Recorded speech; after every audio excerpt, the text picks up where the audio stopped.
안녕하세요. 소양강 블루베리 농부입니다. 지난주에는 제가 블루베리 동해 및 냉해에 대해서 말씀을 드렸는데, 그때까지만 하더라도 이 줄기에 많은 낙엽이 있었습니다. 단풍이 많이 들어있었는데 불과 일주일 사이에 거의 대부분의 낙엽이 지고 이제는 앙상한 가지만 남았습니다. 이제 이렇게 시간의 흐름을 볼 수 있는 것이 동영상인 것 같습니다.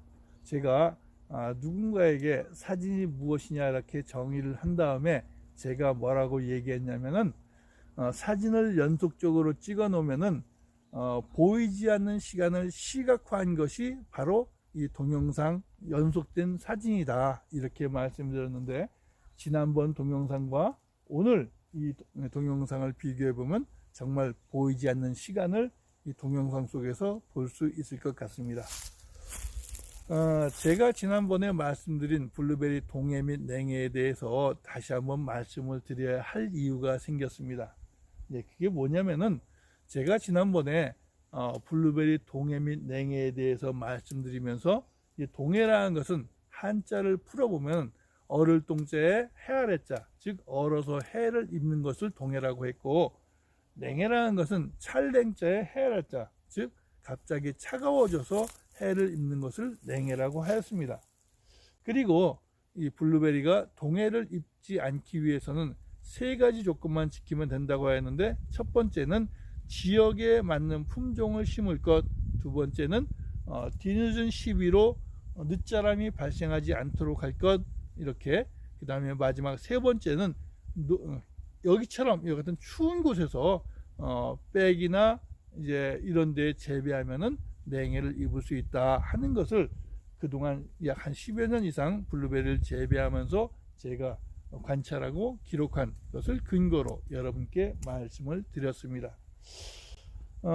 이제 그러고 나서 이제 냉해에 대해서 말씀드리면서, 냉해라는 것은 갑작스러운 기상 이변에 의해서 날씨가 추워져서 발생하기 때문에 주로 꽃샘추위 때 많이 발생을 하지만은, 실질적으로 냉해는 이 식물이 생장하는 기간 내내 발생한다라고 하였습니다. 냉해가 식물이 생장한 기간 내내 발생한다라고 하니까 어느 분이 그게 무슨 말이냐 이렇게 또 물어보십니다. 자, 그건 뭐냐면은, 이 냉해라는 것은 식물이 생장하는 내내 발생할 수밖에 없는 것은, 냉해는 기상 이변에 의해서 갑자기 차가워져서 갑자기 추워져서 이렇게 냉해가 발생한다. 즉 논농사 같은 경우도 보면은 여름에는 날이 뜨거워지고 해가 쨍쨍해야 되는데, 지속적으로 저온 현상이 발생하면은 어떻게 이 벼 알이, 나달이 제대로 여물지 못합니다. 그것도 바로 냉해입니다. 자, 그러면서 냉해라는 것은 기상 이변에 의해서 발생하기 때문에 농부들이 이것을 예방하기는 쉽지 않다라고 예를 들어가면서, 금년도 4월 달에 있었던 두 번의 냉해 피해를 소개했습니다. 즉 금년도 4월 5일 날하고 4월 8일 날 갑작스럽게 이제 영하의 기온으로 떨어져서 많은 과수 농가에서 그때 올라왔던 꽃눈이 죽거나 또는 얼거나 또는 수정된 것이 망가진 이러한 상황이 발생해서 많은 농가에서 피해를 보았습니다. 그래서 그 예를 들어가면서 냉해는 자연재해이기 때문에 우리가 극복하기 쉽지 않다 이렇게 말씀을 드렸는데, 실질적으로 냉해를 예방할 수 있는 방법도 완전히 없는 것은 아닙니다. 어떤 사람들은 특정한 약품을 써서 사용한다라고 하는데, 저는 순수하게 자연농법을 추구하는 사람이기 때문에 그러한 어떤 약품을 써서 화학적으로 냉해를 예방할 수 있을지 없을지는 잘 모르지만은, 그런 것에 대해서는 제가 언급하지 않겠습니다. 제가 하는 냉해를 예방하는 방법은 바로 이것입니다. 냉해는 왜 발생하냐? 아까 말씀드린 것처럼 차가운 곳에, 추운 곳에 노출되었기 때문에 냉해가 발생합니다. 그러니까 차가운 곳에, 추운 곳에 최소한으로 노출될 수 있는 환경에 심어야 합니다. 이게 뭐냐면은, 애시당초 냉해의 피해가 우려되는 지역에 농원을 조성해서는 안 된다는 얘기입니다. 이 날씨가 동시에 같은 피해를 줄 것 같지만 실질적으로 냉해는 얘네들이 이 차가운 곳에 얼마만큼 오래 노출되어 있었느냐에 따라서 냉해를 입고 입지 않고 합니다. 실질적으로 저희가 뭐 드라이 아이스, 그 차가운 거 영하 수십 도 되는 그 드라이 아이스를 순간적으로 만졌다 나와도 동상을 입지 않습니다. 하지만 그 드라이 아이스를 잡고 이렇게 한동안 있으면 전부 다 동상을 입을 것입니다. 즉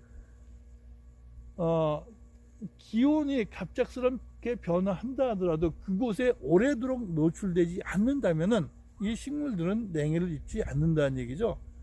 다시 말해서 그러면 그러한 장소에다가 블루베리를 심으면 냉해를 안 입을 수 있다는 얘기입니다. 아니, 세상은 다 똑같은 기온일 것 같은데 실질적으로 그런 곳이 있습니까? 예, 틀림없이 있습니다. 예, 이렇게 차가운 기온이 오래 머물 수 있는 곳은 바로 공기의 흐름이 없는 지역은 오랜 동안 그 차가운 공기가 머무를 수 있습니다.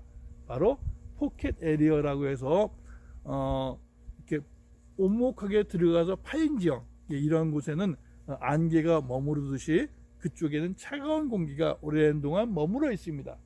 즉 그렇기 때문에 그곳에는 냉해가 발생하죠. 즉 우리 동네의 이야기만 해도 우리 농장과 불과 1km도 안 떨어져 있는 어느 농장이 있습니다. 그곳은 이 소양강변에 움푹 들어가 있는 이 분지에 농원을 조성했는데, 이 소양강에 있는 이 안개가 그 언덕을 넘어가서 그 다음에 그 에리어, 그 움푹 들어가 있는 그 지형에 오랜 동안 머무르다 보니까 매년 냉해를 입습니다. 이렇게 블루베리 농장을 조성할 때 그 지형에 따라서 냉해를 입고 안 입고 하는 것도 중요한 어떤 결정적인 요소이기 때문에 농장을 조성할 때 과연 이 지역의 지형 및 기상은 이 지역 및 기상이 이 작물에 미치는 영향은 이러한 것을 한 번 정도 검토하신다면 냉해로부터 조금은 자유로울 수 있을 것 같습니다. 즉 냉해가 우려되는 지형에서는 농원을 조성하지 않는 것이 맞다.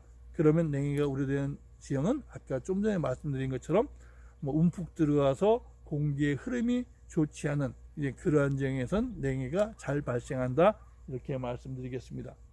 또 이제 두 번째는 우리 블루베리 같은 경우는 대부분 냉해가 발생하는 것은 밑에서 물을 올리고 꽃눈이 이제 움직여서 이제 꽃이 피거나 또는 수정을 하거나 할 때까지, 즉 꽃샘추위 기간에 발생하는데, 그러면 이 기간을 꽃이 피는 시기를 뒤로 늦춰도 냉해를 예방할 수 있습니다.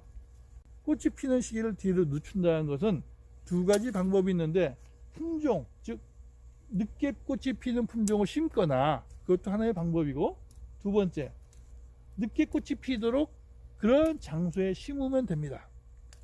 그게 무슨 말이냐면 군인들은 노지에 나가서, 야지에 나가서 방향을 판단할 때 독도법에 이제 이러한 것이 있습니다. 지형 및 기상을 이용해서 방향을 판단하는데, 진달래가 많이 펴 있는 그쪽 능선을 바라보면 우리는 북향을 바라보고 있는 것입니다.